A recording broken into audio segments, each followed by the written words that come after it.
श्रीलंका में चीन के खिलाफ प्रदर्शन इसलिए क्योंकि चीन वहां पर निवेश कर रहा है। लेकिन आपको ये सोचने वाली बात लग रही होगी कि आखिर चीन का ऐसा कौन सा निवेश है जिसकी वजह से श्रीलंका में सरकार दो फाड़ में है।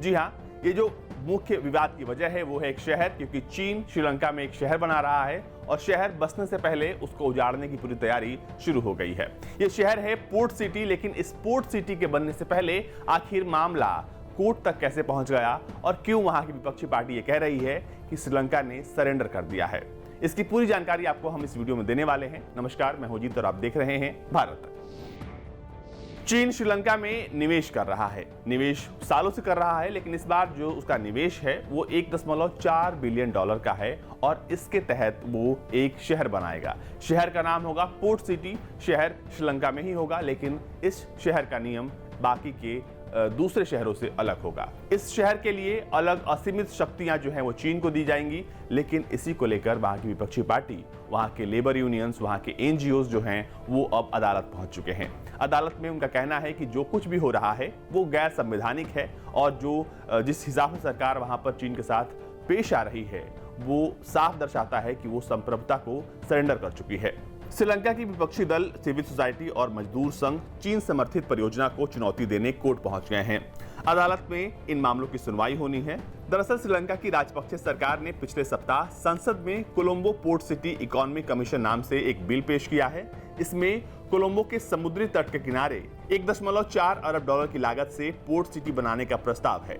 श्रीलंका के लोगों का कहना है कि इस बिल में चीन को पोर्ट सिटी बसाने को लेकर असीमित शक्तियां दी गई हैं, जिससे देश की संप्रभुता का उल्लंघन होता है। श्रीलंका की विपक्षी पार्टी यूनाइटेड पीपल्स फ्रंट, जनता विमुक्ति पेरमुना, यूनाइटेड नेशनल पार्टी, कोलंबो के NGO centre for policy alternatives और श्रमिक संगठनों ने पोर्ट सिटी की असंवैधानिक वैधता पर सवाल खड़े करते हुए इस बिल को कोर्ट में चुनौती दी है।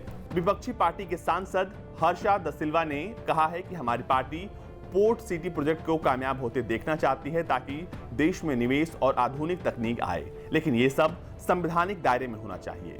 इस तरह की लंबी अवधि की परियोजना की सफलता के लिए जरूरी है कि ये श्रीलंका के संविधान के अनुरूप हो, इसमें विसंगतियां नहीं होनी चाहिए। हमने कई अनुच्छेद देखे हैं जो हमारे देश के संविधान के अनुरूप नहीं है, जबकि उन्हीं के लीगल सेक्रेटरी और वरिष्ठ वकील तीसथ विजय गुणवर्धने ने कहा है कि इस बिल के तहत पोर्ट सिटी में रजिस्ट्रेशन, लाइसेंसिंग और ऑथराइजेशन के संबंध में एक कमीशन गठित करने की बात कही गई है। इस कमीशन में प्रांतीय अधिकारियों के अलावा विदेशियों की एक टीम भी होगी जो राष्ट्रपति के अलावा किसी और के प्रति जवाबदेही नहीं होगी, जिसकी ये उपबंध इसलिए शामिल किया गया है ताकि पोर्ट सिटी को कथित रूप से बेहतर तरीके से चलाया जा सके।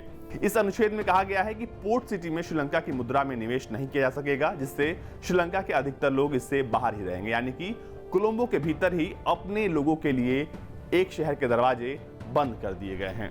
मतलब साफ है, चीन इस बार अपनी नई सोच के साथ श्रीलंका में निवेश कर रहा है। पहले वहां का बंदरगाह वो पहले ही हड़प चुका है, लेकिन अब जो हड़पने की तैयारी है वो हड़पने की नहीं बल्कि ठीक उसके पैरेलल एक शहर बसाने की, एक अपना इलाका स्थापित करने की है। दरअसल चीन के जिस शहर को लेकर विरोध हो रहा है वो होना भी चाहिए, क्योंकि एक देश में कई तरह के शहर नहीं हो सकते, खासकर अलग अलग नियमों वाले तो बिल्कुल भी नहीं। ऐसे में वहां की विपक्षी पार्टी की जिम्मेदारी होती है कि अगर सरकार कुछ गलत करती है तो उसका वो पुरजोर विरोध करे, खंडन करे उस बात का। इसके साथ ही साथ चीन अगर उसको हड़पने की कोशिश करता है तो उसको, यानी विपक्षी पार्टी को, ऐसे में एक मजबूत स्टैंड लेना होगा ताकि किसी भी तरीके से इस परियोजना को वो रोक सके।